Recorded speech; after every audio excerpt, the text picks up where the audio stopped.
Осы қызды не бай алмайды, не кетіп тынбайды. Осында келін болып түскелі қолымызда жүр деп, Айнаш шемішкенің қабығын түкіре көрші Мұратбектің келіншегіне қарай сөйлеп.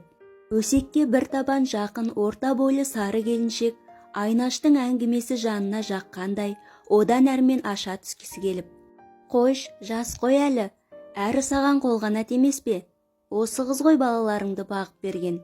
Не енең тұрған жоқ бала қарайтын, қайта рахмет айтпайсың ба? Жындысың ба? Ненің жасы? Жақында 30-ға келеді. Не істеп жатыр дейсің? Айтпасаң отырады мелшиіп. Қайта ол бізге рахмет айтсын. Бағып қарап отырғанымызға деп, дауысын естірте есік ашық тұрған үйіне қарай сөйлеп. Есік алдындағы күбірлеп сөйлеген екі әйелдің әңгімесі Жанардың құлағына жетіп жатты. Ары қарай естігісі келмей, пылесосты қосып үй тазалауға кірісті. Алғашқыда жеңгесі сырттай өзін жамандап, өсек айтқанын естігенде жүрегі ауырып, анасын ойлап жиі жылайтын еді. Қазір еті де оған үйренген. 10 жасында аға жеңгесінің қолында қалған Жанардың басқа баратын жақыны да жоқ еді. Жанар өте ашық жарқын, қиялшыл қыз еді. Жеңгесі барлық ашуын өзінен шығарып жатса да, үнсіз көнетін, көніп те келеді. Мақтау айтқан күндері өте аз. Одан қалды ағасына жамандайтын. Ондайда ағасы келіншегіне: артымнан ерген жалғыз қарындасым, оның менен басқа жақыны жоқ. Істеген қателіктеріне кешіріммен қара, өзің үйрет. Ес білгелі сенің тәрбиеңді алып келеді. Жасаған жақсылығың Алладан қайтсын деп қысқа ғана қайратын. Жанар кішкентайдан аға жеңгесінің баласын бағып, дұрыс оқуын оқи алмады. Солай оқуға түспеді. Мектепті бітіре салысымен жеңгесінің өтінішімен даяшы болып жұмысқа тұрды. Одан кейінде бірде бала бағып, бірде жұмыс деп жеңгесінің қас қабағына қарап күн өтіп жатты. Тапқан табысын өзіне шамалы ғана алып, жеңгесіне беретін еді. Сонда да Айнаштың көңілі бір жібіп, Жанарды жанына жақын тартып, мейірім танытқан емес. Солай уақыт өтіп жатты.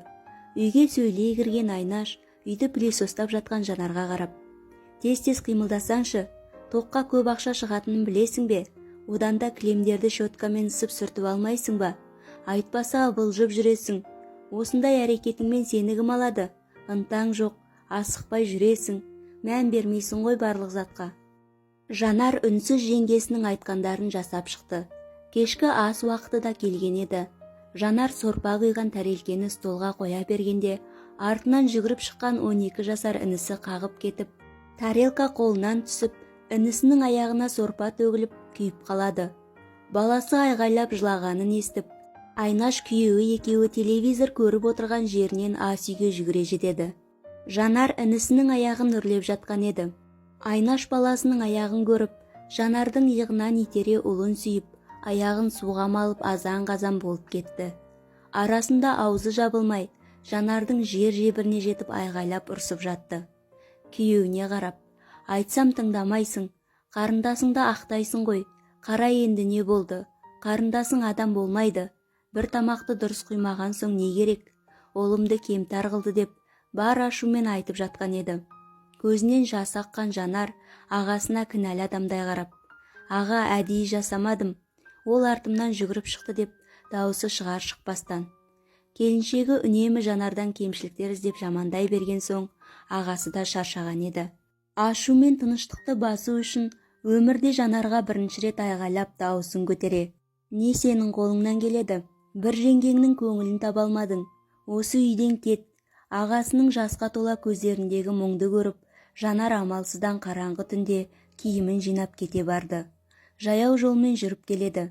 Түн болса суық.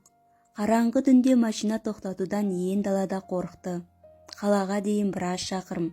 Саяжайлардың арасынан түрлі дыбыстар шығып тұр. Үрген ит, күмбірлеген адамдардың дыбысы. Жанардың әрмен жүруге шамасы келмеді.